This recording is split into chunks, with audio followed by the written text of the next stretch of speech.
नमस्ते, जय हिंद। अगर भारत की पॉलिटिक्स को समझनी है तो सबसे पहले उसके इतिहास को हम लोग जानते हैं, डीके दुबे सर के द्वारा। जय हिंद।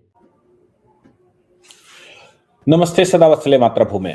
हम लोग चर्चा करने जा रहे हैं योगी जी की सरकार के द्वारा जो उनके प्रमुख सचिव राजस्व हैं, उनके द्वारा एक डेटा प्रस्तुत किया गया। उस डेटा में उन्होंने बड़ी खतरनाक बातें बताई और मजे की बात यह है कि उन्होंने ये बता दिया कि उत्तर प्रदेश के अंदर केवल जो वक्फ क्लेम कर रहा है ना कि वक्फ की संपत्ति है, उनमें से 3% जमीनें वक्फ की हैं। बाकी 97% ज़मीनें या तो वो राज्य सरकार की हैं और या फिर राज्य द्वारा नियंत्रित हैं या फिर वो किसी अन्य व्यक्ति की हैं, ऐसे व्यक्ति की हैं जो कि बेचारा पुरानी सरकारों के तमाम तरह के क्रियाकलापों की वजह से जो फँसी हुई थी। मैं बताता हूँ पूरा प्रकरण क्या है, इसको समझने की कोशिश करते हैं। मामला हम सब जानते हैं कि भारत 2 प्रकार के प्रशासन से उस समय चल रहा था। एक को हम ब्रिटिश इंडिया कहते थे, एक प्रिंसली स्टेट कहते थे। तो प्रिंसली स्टेट का एक्सेशन हुआ तो ये माना जा सकता है कि भई प्रिंसली स्टेट के मामले में कुछ संपत्तियाँ वक़्फ़ की हो सकती हैं। लेकिन जब डोमिनियन ऑफ इंडिया बना और डोमिनियन ऑफ पाकिस्तान बना, तो पाकिस्तान को जो ज़मीन मिली वो बँटवारे की मिली। हिंदुस्तान के अंदर जो ब्रिटिश इंडिया था, डोमिनियन ऑफ इंडिया जिसको कहते हैं, मतलब बाद में डोमिनियन ऑफ इंडिया बना, तो यहाँ हिंदुओं की ज़मीनें बची, वहाँ पाकिस्तान की बची। मुसलमानों को यहाँ से वहाँ जाना है, वहाँ से हिंदुओं को यहाँ आना है। ये तय हो गया। अब वहाँ पर जो ज़मीन दी गई, उसमें वो अपना सेटल करेंगे और यहाँ पर जो ज़मीन दी गई, जो बची, उसमें वहाँ से आए हिंदू सेटल करेंगे। ये राज्य सरकार तय करेगी या उत्तर प्रदेश मतलब देश की सरकार तय करेगी कि हमको कैसे यूटिलाइज़ेशन करना है। सत्य ये है कि डोमिनियन ऑफ इंडिया में जो ज़मीनें खाली हुईं, उन ज़मीनों का सेटलमेंट तो हो सकता है, लेकिन वो ज़मीनें पूर्ण रूप से भारत सरकार की सॉवरेनिटी में है, भारत सरकार के प्रभुत्व में है। जो खेल बड़ा हुआ, वो खेल तो और ही बड़ा था। वो खेल बड़ा ये था कि हिंदुस्तान से जब पाकिस्तान बँटा तो पाकिस्तान इसलिए नहीं बना क्योंकि उसको वो चाहिए, मतलब पाकिस्तान अलग होना है इसलिए नहीं बना। पाकिस्तान इसलिए बना था उस समय जिन्ना के अनुसार कि हिंदुस्तान को दारुल इस्लाम बनाना है, हिंदुस्तान को कब्ज़ा करना है। हिंदुस्तान को कब्ज़ा करने के उद्देश्य से पाकिस्तान बनाया गया और इसीलिए हिंदुस्तान के अंदर बहुत बड़ी आबादी छोड़ी गई, जानबूझकर छोड़ी गई। और वो आबादी जो हिंदुस्तान के अंदर जानबूझकर छोड़ी गई, वो आबादी जो है वो इसलिए क्योंकि हिंदुस्तान के अंदर जिस समय डिस्टर्बेंस शुरू हो, पाकिस्तान हमला करे और कोई बड़ी गतिविधि हो, उस समय कैसे ज़मीनों पर कब्ज़ा किया जा सकता है, क्या किया जा सकता है। अब ये विषय एक बड़ा गंभीर विषय हमारे देश में बना हुआ था। पंजाब में जो पूर्ण रूप से मुस्लिम विहीन हो गया था, पंजाब में 50% प्रॉपर्टियाँ क्लेम कर दी गई। इंडिया विन्स फ्रीडम जिस समय लिखी गई या मैं कहूँ मौलाना आज़ाद ने, उन्होंने कहा कि मरने के बाद 30 वर्ष बाद इसको पब्लिश किया जाए एक चैप्टर। वो चैप्टर जब 1988 में पब्लिश हो रहा था तो बड़ा बवाल हुआ देश में। उस चैप्टर में ये क्लेम किया गया क्योंकि वो चैप्टर अपने हाथ में तो आया नहीं क्योंकि बैन हो गया था। उस चैप्टर में ये क्लेम किया गया ऐसा लोग बताते हैं कि हिंदुस्तान के अंदर वो जो बो कर जा रहे हैं, जो पार्टीशन की खेल खेला गया, जो जो सरकारें यहाँ पर बनी, उसके अनुसार उनके मरने के 30 वर्ष बाद हिंदुस्तान दारुल इस्लाम हो जाना चाहिए या हिंदुस्तान फ़तेह हो जाना चाहिए या हिंदुस्तान ख़त्म होकर पाकिस्तान बन जाना चाहिए। ऐसा कुछ बताते हैं, लिखा। मैं उसको क्लेम नहीं करता, मैं उसको सत्यापित भी नहीं करता क्योंकि मैंने उसको पढ़ा नहीं। लेकिन हाँ, तमाम तरह के लोग इस तरह के स्टेटमेंट देते हैं कि सच्चाई क्या है, वो तो भगवान जाने। लेकिन हाँ, ये तो ज़रूर है कि ज़िना की पॉलिसी तो निश्चित रूप से ये थी कि हिंदुस्तान मुसलमानों से लिया है, मुसलमानों को वापस करो, ये सब कुछ। अब इस बात की कवायद लगातार चल रही थी। हम जानते हैं उत्तर प्रदेश में मुलायम सिंह जी की सरकार बैठी और उसने एक नोटिफ़िकेशन जारी कर दिया रेवेन्यू डिपार्टमेंट ने और नोटिफ़िकेशन जारी करके ये कह दिया कि उत्तर प्रदेश में जितनी संपत्तियाँ जिन पर मुस्लिम काबिज हैं और वो सरकारी रिकॉर्ड में हैं, सरकार की ज़मीनें हैं, उनको दुरुस्त कर दिया जाए और सरकारी रिकॉर्ड में अब वो पोज़ीशन के आधार पर चढ़ा दी जाए, जो कि संपत्ति है। यानी कि अगर सरकारी ज़मीन पर कोई मदरसा बन गया, कोई मस्जिद बन गई, कोई इमामबाड़ा बन गया या कोई ईदगाह बन गई या कोई कब्रिस्तान बन गया, कुछ भी या करबला बन गया, जो भी इस्तेमाल कर रहे हैं, वो ज़मीनें उनके नाम चढ़ा दी जाएँ। अब ये आदेश उत्तर प्रदेश सरकार ने उस समय मुलायम सिंह जी की अध्यक्षता में कर दिया, तो संपत्तियां सारी चढ़ गई। योगी जी जब सत्ता में बैठे तो वो नोटिफिकेशन सामने आया कि भई इतनी संपत्तियाँ आई कहाँ से? जब पार्टीशन हो गया था, पार्टीशन में पाकिस्तान बन गया था, सारे मुसलमान यहाँ से पाकिस्तान चले गए थे और जो बचे भी थे, वो अनुदान के रूप में यहाँ पर बैठे हुए थे। तो फिर ये हुआ कैसे? तो पता करना शुरू किया, जब मैटर निकलना शुरू हुआ, तो मालूम पड़ा कि राजस्व डिपार्टमेंट में मुलायम सिंह जिस समय सरकार थी, उस समय उन्होंने ऐसा आदेश करवा दिया था। योगी जी का मानना बिल्कुल साफ है और योगी जी का मानना नहीं है, हमारे देश के कानून का मानना है, सरकारी संपत्ति पर कोई एन्क्रोचमेंट कभी नहीं हो सकता। वो हज़ारों वर्षों तक अगर बैठा रहेगा, तो भी सरकारी संपत्ति सरकारी होती है। वो रोड के किनारे की संपत्ति है, वो सरकारी मतलब पब्लिक यूटिलाइज़ेशन की प्रॉपर्टी है। ऐसी किसी भी संपत्ति पर कितना भी लंबा एन्क्रोचमेंट क्यों ना हो और कितनी भी उसके लिए दस्तावेज क्यों ना बना दिए जाएँ, वो कभी हो नहीं सकता। इस बात को अगर हम ध्यान रखेंगे तो 18वीं सदी, 19वीं सदी जब शुरू हुई थी, उस समय इंग्लिश सरकार ने नोटिफ़िकेशन जारी किया था और इंग्लिश सरकार ने ये कह दिया था कि नहीं भई, सरकारी संपत्ति का कोई यूटिलाइज़ेशन किसी और पर्पज़ से नहीं हो सकता। सरकारी संपत्ति केवल पब्लिक वेलफेयर के लिए इस्तेमाल होगी, सरकार के लिए इस्तेमाल होगी। सरकार उसको पब्लिक वेलफेयर में मकान बनाकर दे, पब्लिक वेलफेयर में टॉयलेट बनाकर दे, पब्लिक वेलफेयर में सरकारी कार्यालय वहाँ पर बनाए, पब्लिक वेलफेयर का कोई काम करे, कोई सामुदायिक केंद्र बनाए, कुछ भी बनाए। लेकिन उस ज़मीन को किसी प्राइवेट पर्सनैलिटी को नहीं दिया जा सकता। हाँ, वो ज़मीनें अधिग्रहण करने के बाद इंडस्ट्रियलिस्टों को इसलिए दी जाती हैं क्योंकि वो पब्लिक वेलफेयर का होता है। इंडस्ट्रियलिस्ट उस पर व्यापार करेगा, तमाम तरह के रोज़गार खड़े होते हैं, तमाम तरह की रेवेन्यू आता है, तमाम टैक्सेशन आता है, जिससे देश बढ़ता है। और उसका लीज़ पीरियड रहता है, लीज़ खत्म होने के बाद वो संपत्ति वापस आती। लेकिन हमन जैसे मैंने कहा नोटिफ़िकेशन इस बात का है और पहले से कानून है कि कोई भी सरकारी संपत्ति किसी को नहीं दी जा सकती। अब इन सरकारी संपत्तियों में मुलायम सिंह ने जब नोटिफ़िकेशन कर दिया तो वो उत्तर प्रदेश सरकार को पता लगा तो उत्तर प्रदेश सरकार ने उसको कैंसल कर दिया। कैंसल करने के बाद भी संपत्तियाँ तमाम तरह की चढ़ी हुई थी। 8 महीने पहले मतलब आज से 8 महीने पहले मैं कहूँ कि जून-जुलाई 2024 की बात रही होगी। उस समय सरकार ने एक गाइडलाइन तय की और गाइडलाइन ये थी तय की कि वक्फ की संपत्तियों पर सर्वे करवाया जाए, मिनिस्ट्री ऑफ माइनॉरिटी में सर्वे करवाया जाए और उसकी गाइडलाइन में ये एक फ़ॉर्मूला बनाया। बोले कि इस फ़ॉर्मूले के अनुसार अगर संपत्ति आती हो, तो ही वक्फ है, अदरवाइज़ वो संपत्ति वक्फ नहीं है। अब वो फ़ॉर्मूला बनाने के बाद वक्फ जो क्लेम कर रहा था, उनको नोटिस हो गए। 1,32,000 आप सोचो पाकिस्तान बनने के बावजूद 1,32,000 संपत्तियां उत्तर प्रदेश के अंदर वक्फ घोषित की गई। वक्फ बोर्डों ने उसको किया, चाहे सुन्नी वक्फ बोर्ड हो, चाहे शिया वक्फ बोर्ड हो। 1,32,000 संपत्तियां उनका डिक्लेरेशन है कि 1,32,000 संपत्तियां वक्फ की संपत्तियां हैं।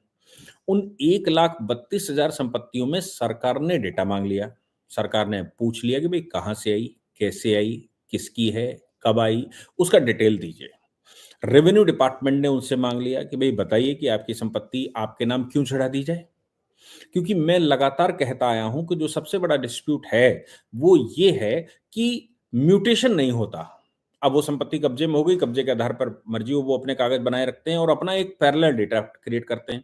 हकीकत ये है कि कोई भी संपत्ति अगर किसी को ट्रांसफ़र होती है, मैं अगर किसी को रजिस्ट्री करूँ, मैं किसी को गिफ्ट करूँ, मैं किसी को वसीयत करूँ, तो उन सब के बाद म्यूटेशन में जाना पड़ता है या इंटरस्टेट ट्रांसफ़र हो जाए, मतलब सक्सेशन में मुझे मिल जाए पिताजी के बाद, तो भी म्यूटेशन में जाना पड़ता है। मेरी संपत्ति जो मेरे पिता की मुझे मिलनी चाहिए, वो ऑटोमैटिकली कानून के द्वारा ट्रांसफ़र होती, उसके लिए भी म्यूटेशन में जाना पड़ता है, दाखिल-खारिज करवाना पड़ता है और वहाँ पर क्लेम करना पड़ता है कि मैं उनकी संतान हूँ और मेरा ये फैमिली ट्री है और इस संपत्ति को मेरे नाम चढ़ा दिया जाए। उस पर तहसीलदार की या म्युनिसिपैलिटी की कोर्ट बैठती है, बाकायदा इन्वेस्टिगेशन करती है, इन्वेस्टिगेशन करने के बाद वो घोषित करती है कि इनका नाम इस पर चढ़ा दिया जाए। वो ऑर्डर फिर नगर महापालिका में जाता है, वो ऑर्डर तहसील में जाता है, जहाँ पर म्यूटेशन की कार्रवाई हो जाती है, वो आदेश होता है बाकायदा। और जब जब आप खसरा खतौनी या जो डॉक्यूमेंट निकालेंगे उसमें वो लिखेगा भी किस ईयर में ये संपत्ति किसके नाम थी और किस ईयर में ये संपत्ति किसके नाम आई और जिसके नाम संपत्ति आई उसका ऑर्डर कौन सा था, उस ऑर्डर को भी मेंशन किया जाता है सरकारी डॉक्यूमेंट में। लेकिन वक्फ अपना एक पैरेलल डॉक्यूमेंट बनाती है और उस पर काबिज हो जाती है। सरकार ने कहा कि रेवेन्यू डिपार्टमेंट अब इस पर जो संपत्तियां ये बता रहे हैं, वो इसको म्यूटेट कर दिया जाए, भाई कर दिया जाए। रेवेन्यू डिपार्टमेंट के या रेवेन्यू के प्रमुख सचिव से जब बात हुई, तो उन्होंने कहा कि 8 महीने की जो हमने कवायद की, जो हमने रेवेन्यू रिकॉर्ड खंगाले, जो रेवेन्यू रिकॉर्ड हमने आज़ादी से पहले के दोबारा बैकअप में देखने शुरू किए, उन डॉक्यूमेंट्स के आधार पर जो क्लेम किया जा रहा है या मुस्लिम उनके द्वारा क्लेम किया गया है, उन 1,32,000 संपत्तियां जो क्लेम की जा रही हैं, उनमें से केवल 4,000 संपत्तियां ऐसी हैं, केवल 4,000, 1,32,000 संपत्तियों में से 4,000 संपत्तियां ऐसी हैं। हमने बैक रिकॉर्ड और पूरा सब खंगाला, तो मालूम पड़ा कि वो खरी उतर रही हैं या उन पर क्लेम बनता है या उस फॉर्मूले के अनुसार वो संपत्तियां वक्फ की हो सकती। बाकी 1,28,000 संपत्तियां, बड़े ध्यान से सुनिएगा, 1,28,000 संपत्तियां उत्तर प्रदेश में जिनको क्लेम किया जा रहा है कि वक्फ हैं, वो वक्फ हैं ही नहीं। फिर क्या है? तो उन्होंने कहा कि ये संपत्तियां या तो राज्य की संपत्तियां हैं, सरकार की संपत्तियां हैं या किसी अन्य की संपत्तियां हैं, क्योंकि म्यूटेशन की जो कार्रवाई की जानी है, जो दाखिल खारिज की कार्रवाई की जानी है, जिसमें संपत्तियों पर क्लेम बनता है, भाई मैंने संपत्ति किसी को बेची, बी को। बी ने क्या किया कि उसने जाकर दाखिल खारिज का मुकदमा किया और मुकदमे में वो ये कहता है कि साहब संपत्ति हमारे नाम चढ़ा दी जाए। तो वो क्या करते हैं, वो पहले मुझे नोटिस करते हैं और मुझे नोटिस करके बुलाते हैं, क्या संपत्ति वाकई में ट्रांसफर हुई है? ये संपत्ति में किसी प्रकार की गड़बड़ी तो नहीं है? इस संपत्ति में कोई झोलमाल तो नहीं हुआ? इस संपत्ति को आपकी ओनरशिप है भी कि नहीं है? ये सब कुछ वहां पर होता है। अगर मैं एब्सेंट रहूंगा तो ऐसी परिस्थिति में वो एक्स पार्टी घोषित हो जाएगी और एक्स पार्टी घोषित करके उसका ऑर्डर हो जाएगा, लेकिन वो चैलेंजेबल है। और अगर कोई बड़ा डिस्प्यूट उसकी ओनरशिप का बनता है तो ऐसी परिस्थिति में वो उनको कोर्ट भेज देते हैं कि आप कोर्ट में चले जाइए और कोर्ट से डिक्लेरेशन करवा लाइए। अगर संपत्ति पैतृक संपत्ति है कोई हमारी और डिस्प्यूट पैदा होता है, तो ऐसी परिस्थिति में तहसीलदार कैसे तय तय करेगा? तो वो फिर कोर्ट भेज देगा और कहेगा कि आप वहां पर अपनी ओनरशिप क्लेम करिए जाके और वहां से क्लेम करके हमें लाकर लगा दीजिए, मैं उसको म्यूटेट कर दूंगा। और जितना पावर उसके पास है, उस पावर के अनुसार वो कर लेता है। उत्तर प्रदेश में जो हमने रेवेन्यू बोर्ड को ये जेपीसी को सुझाया कि भाई आप केवल 2 काम कर दीजिए। एक तो म्यूटेशन की कार्रवाई करवा दीजिए और दूसरा काम कोर्ट खोल दीजिए, ट्रिब्यूनल को बंद कर दीजिए। बस 2 ही काम वक्फ एक्ट में आप संशोधन कर दीजिए, हम सब लड़ लेंगे, लोग लड़ लेंगे, क्योंकि वक्फ ट्रिब्यूनल अगर कहीं बैठा हुआ है, मध्य प्रदेश का भोपाल में बैठा हुआ, कहाँ मध्य प्रदेश का भोपाल में लड़ने जाएगा? ट्रिब्यूनल लखनऊ में बैठा हुआ है उत्तर प्रदेश का, बिहार का पटना में बैठा हुआ, तो पूरे बिहार से कैसे पटना में लड़ने के लिए जाएगा ट्रिब्यूनल के पास? और ट्रिब्यूनल भी हम सब जानते हैं उसने कितना सब कुछ करके रखा है। तो ऐसी परिस्थिति में ट्रिब्यूनल को खत्म कर दीजिए और सिविल कोर्ट का जुरिडिक्शन लगा दीजिए। जैसे हम अपनी मेरी संपत्ति को अब जब्त कर लेता है तो हम अपना मुकदमा लड़ लेते हैं, वैसा ही कुछ रास्ता खोल दीजिए, हम अपना मुकदमा लड़ लेंगे। और पहली कार्रवाई ये करिए कि जो संपत्तियां वक्फ क्लेम कर रहा है, वो वक्फ ये बताए कि वो संपत्ति लाया कहां से था, उसका म्यूटेशन की कार्रवाई, और ये बताए भी नहीं, वो जाकर सरकारी रिकॉर्ड में अपने नाम चढ़वा ले। और उसके लिए जो प्रक्रिया है तय, कोई भी प्रॉपर्टी ट्रांसफर होती है उसकी प्रक्रिया है, उस प्रक्रिया को वो अपना लेगा। ये बात योगी सरकार ने आज से 8 महीने पहले ही शुरू कर दी थी और पूरी कवायद के बाद जब म्यूटेशन का नंबर आया, सरकारी रिकॉर्ड पर चढ़ने का नंबर आया, तो सरकार का रेवेन्यू डिपार्टमेंट का कहना है कि ये सरकारी रिकॉर्ड पर चढ़ने लायक है ही नहीं, क्योंकि वो बता ही नहीं पा रहे हैं कि संपत्ति कहां से आई। तय फॉर्मूले के अनुसार केवल 3% संपत्तियां हैं जो कि वक्फ हो सकती हैं। बाकी की 97% संपत्तियां उत्तर प्रदेश के अंदर वक्फ हैं ही नहीं। मुझे लगता है कि योगी जी की सरकार के जो रेवेन्यू डिपार्टमेंट के प्रमुख सचिव का स्टेटमेंट आया है, वो स्वागत योग्य है। और जिसको ये लगता है कि संपत्ति वक्फ है, तो वो सरकार के या कानून के तय कार्यक्रम के अनुसार, तय विधियों के अनुसार जाकर क्लेम करेगा और संपत्ति को वक्फ चढ़वा लेगा। नहीं तो वो कोर्ट में जाएगा और कोर्ट में जाकर वो उनके ऑर्डर को चैलेंज करेगा। मुझे लगता है कि संशोधन आने से पहले, जो संशोधन आना चाहिए, वो संशोधन आने से पहले ही योगी सरकार ने ये बता दिया कि क्या संशोधन आना चाहिए और किसकी आवश्यकता है। जैसा मैं पहले से कहता हूँ, म्यूटेशन की कार्रवाई मस्ट करवा दीजिए। 6 महीने के अंदर म्यूटेशन करवाना पड़ेगा आपको। अदालत में जाकर, ये जो एडमिनिस्ट्रेटिव कोर्ट होती है, उस कोर्ट में जाकर, या रेवेन्यू की कोर्ट होती है, उस कोर्ट में जाकर क्लेम करना पड़ेगा कि ये संपत्ति मेरी है। और वो जो प्रोसीजर ऑफ लॉ है म्यूटेशन का, वो पूरा करवा दीजिए अपने आप। मैं अगर किसी संपत्ति पर काबिज हूँ और मैं रेवेन्यू कोर्ट में जाता हूँ और मैं वहां पर ये कहता हूँ कि संपत्ति मेरे नाम चढ़ा दी जाए, तो वो चढ़ाते नहीं। वो कहते पहले क्लेम करने का दस्तावेज लाइए कि आपका आधार क्या है। तो मैं रजिस्ट्री लेकर जाता हूँ, पिता का डेथ सर्टिफिकेट लेकर जाता हूँ, या फिर दान पत्र लेकर जाता हूँ, या कुछ और डॉक्यूमेंट लेकर जाता हूँ और कहता हूँ कि संपत्ति मेरी है, आप मेरे नाम चढ़ा दीजिएगा। तो वो डॉक्यूमेंट है ही नहीं, वो कागज ही नहीं है कि संपत्ति आपकी है, तो फिर कैसे रेवेन्यू में वो चढ़ाई जा सकती है। इसलिए 4,000 क्लेमों को छोड़कर 1,28,000 क्लेम बनते ही नहीं है। वो राज्य की संपत्ति है, वो सरकार की संपत्ति है, या फिर किसी और की संपत्ति है, राज्य अधिकृत संपत्ति है, लेकिन वो वक्फ नहीं है। जय हिंद, जय भारत, वंदे मातरम।